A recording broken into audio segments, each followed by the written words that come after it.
At its core, language models are a framework for processing and analyzing sequential data.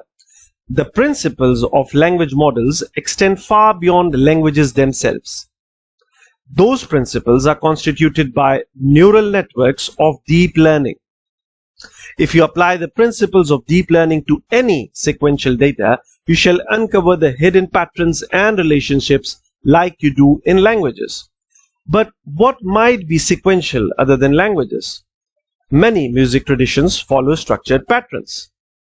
Climate data is a sequence of pressure, temperature, and atmospheric conditions. Proteins are made up of sequences of amino acids. Now, wait right there. Complete the following sentence. Cat sat on a. Now, majority of you might have predicted mat. Some of you might have predicted sofa or even a wooden plank. But it would have been awkward if someone had predicted book or a HDTV or some other thing that you know is highly unlikely or even impossible. But why is that? I mean, book or TV are also words and they make up a meaning. This is where context comes into play, and probabilities play a major role in figuring out that context. This shows that language modeling is not about training machines to weave the words together. It is about weaving the words together that make sense as well. A good language model assigns higher probabilities to words that are in context to what is being said, and lower probabilities to words that will kill the meaning of the sentence. All of this is done by feeding the words in a neural network that outputs probabilities. But how does machine with neural networks predict?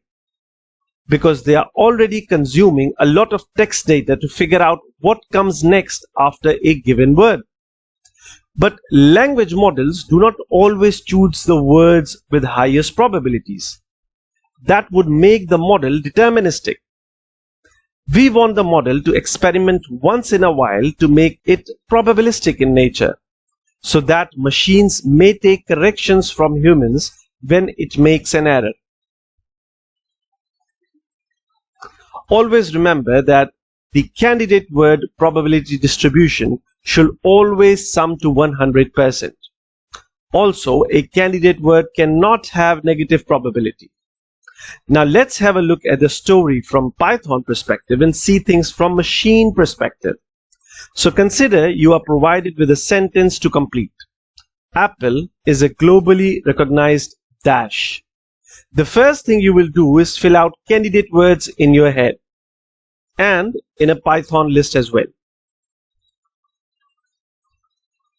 Now think of the probability that these words might come after the sentence and assign them to a list. While filling out the probabilities, ensure that the sum of the distribution is 1.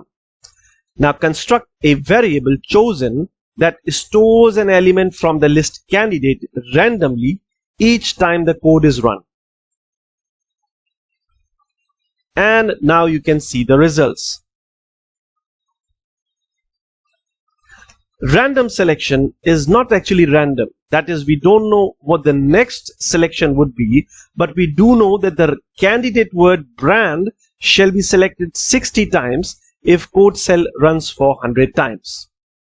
Check out the notebook in the description to practice.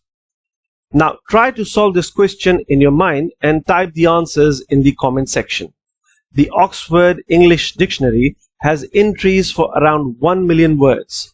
Assume that there are actually exactly 1 million entries. 700,000 entries refer to common words, for example, houses, and 300,000 refer to scientific terms, for example, photosynthesis. All common words have exactly the same probability, and all scientific terms have the same probability. Probability of each common word is 5 times as high as the probability of each scientific word. Now, what are the probabilities for a common word like hungry or a scientific term like photosynthesis? Like, share, and connect with me. Maybe 3000.